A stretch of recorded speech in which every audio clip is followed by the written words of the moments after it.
Okay, let's talk about ciliary locomotion. Let's start the ciliary locomotion. As first of all, let me remind you once again the effective stroke of flagellum. What we said in case of effective stroke of flagellum.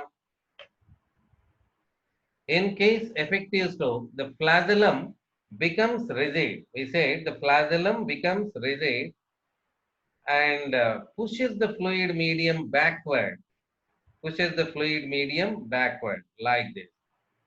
That pushes the fluid medium backward perpendicular to the longitudinal axis of the body.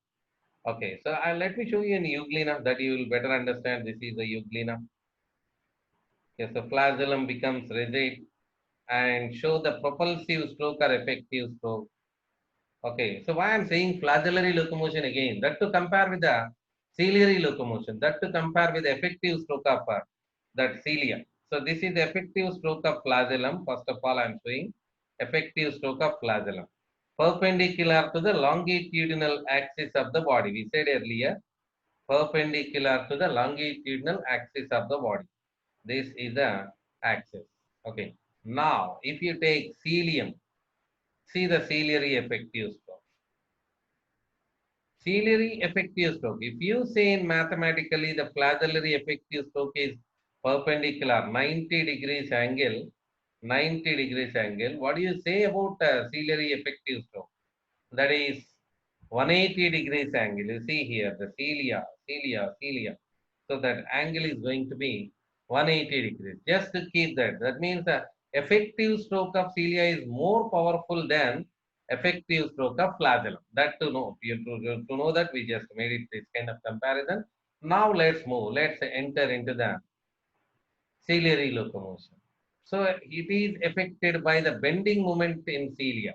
Likewise, the bending moment we are seen in the case of flagellum and in cilia also the bending moment. Cilia also shows swift back and forth movements like effective and recovery stroke. Effective and recovery strokes are generally called as swift back and forth movements that we are seen in case of flagellum. Similarly, some similar kind of effective and recovery strokes we are talking about. Swift back and forth movements like effective and recovery stroke of flagellum. So, what we said about the movements of flagellum in effective stroke, the flagellum moves water backward. Effective stroke of flagellum is perpendicular to the longitudinal axis of the body. Now, we see the cilium. Cilium moves the water parallel to the surface of its attachment, like that of paddle movement. Cilium moves the water parallel to the surface of its attachment, like that of paddle movement. Okay.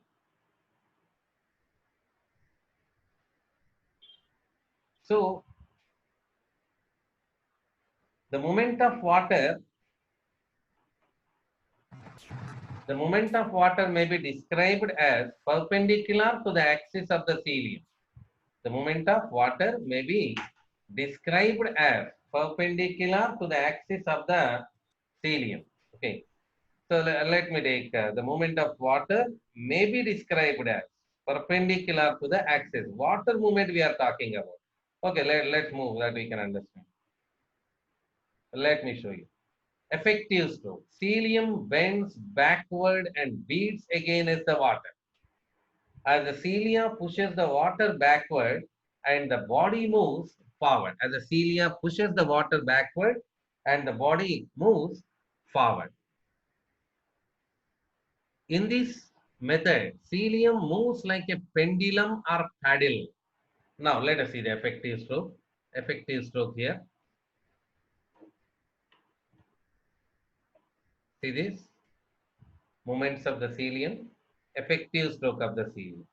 So that means along the length, you see that what I said to you, 180 degrees. And we said it as the movements, the direction of locomotion.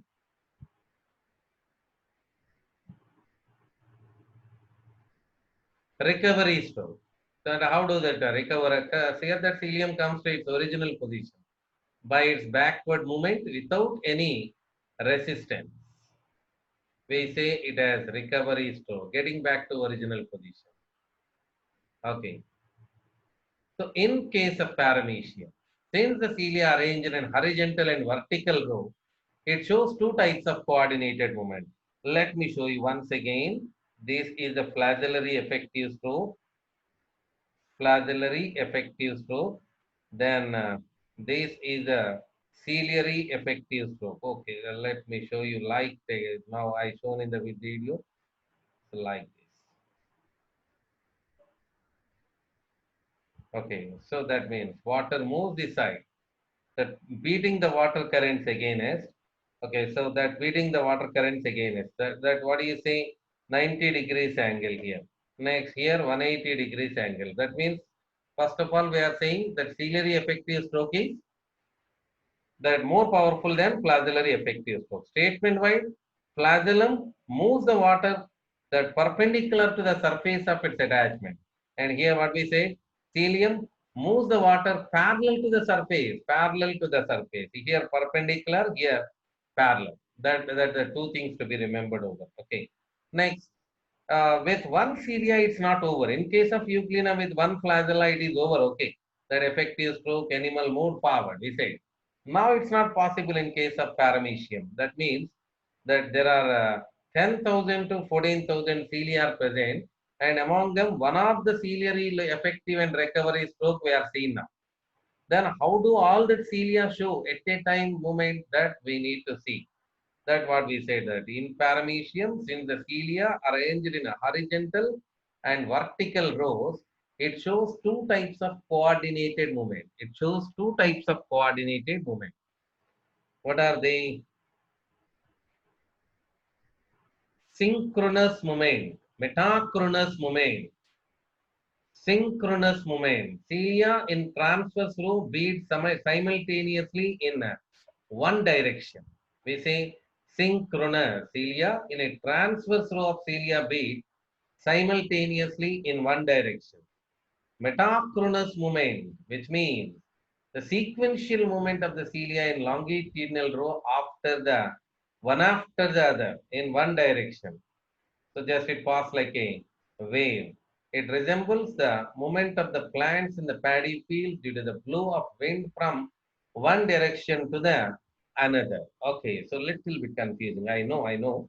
So that's why I'll bring our that kinetosomes infraciliary system back again to understand much better. Synchronous movement and metachronous movement. Here, the longitudinal row of cilia I'm drawing. Longitudinal row of cilia. Okay, let's try to draw better way. So I think it's better now. So now the longitudinal row of cilia we are drawing. So four rows will make it first of all to understand much better. What is these dots I am putting? Blepharoplast, isn't it? Blepharoplast or basal granule. So now let me draw the cilia above on these. Let me draw the cilia here. This is cilia. Okay. So cilia. Here cilia. So that as we know that for all these we drawn the kinetosomes also earlier. We learned that kinetosome, kinetodesmal fibril, kinetodesmata. I don't draw this. You'll be confused over. Now, what is synchronous movement? Let us try to know what is synchronous movement. Synchronous movement means, let's write here, synchronous movement. All the transverse row of cilia move at a time. You see, this is transverse row of cilia. This is transverse row of cilia. This is the transverse row of cilia. So all the transverse row of cilia move at a time. What they say?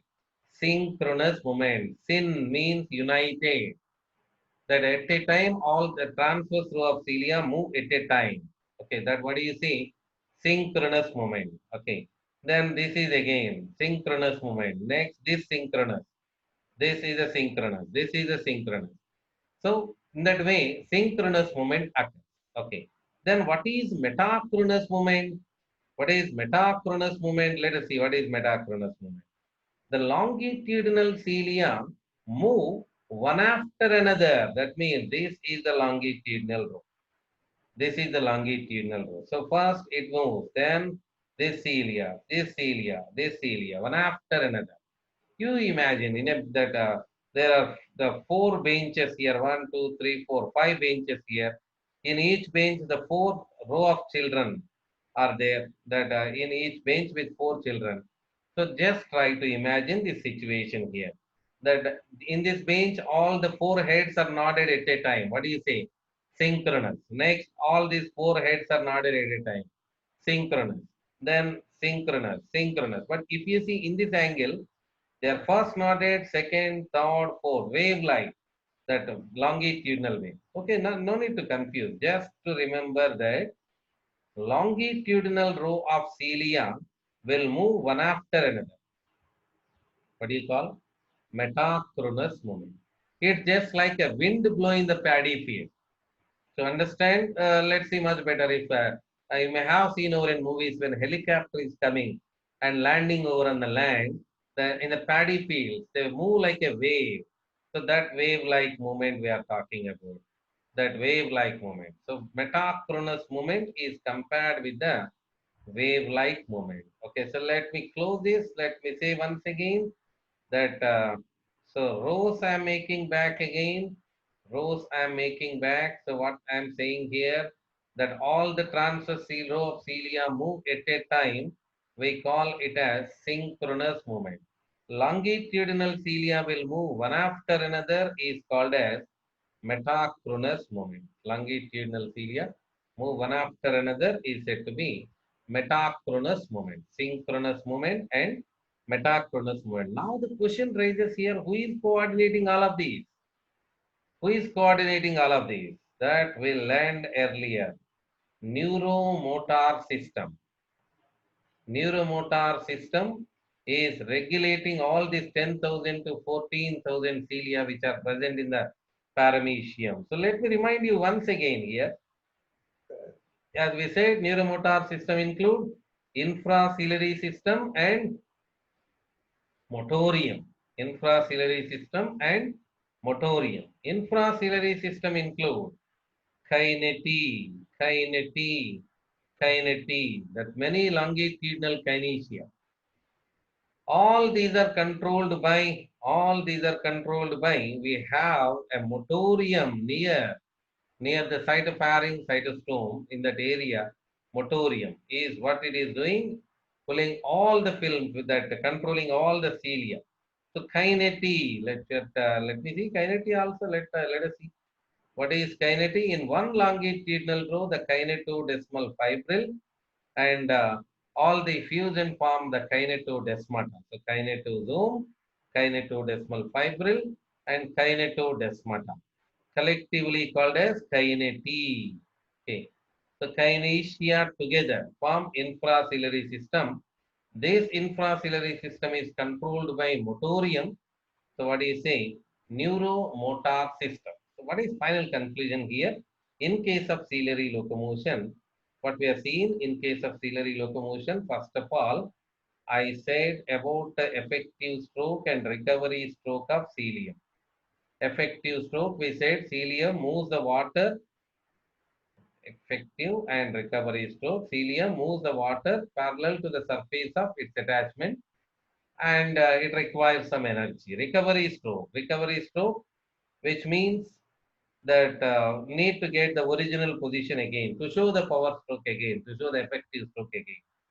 Okay, so there's not a single cilia like flagellum.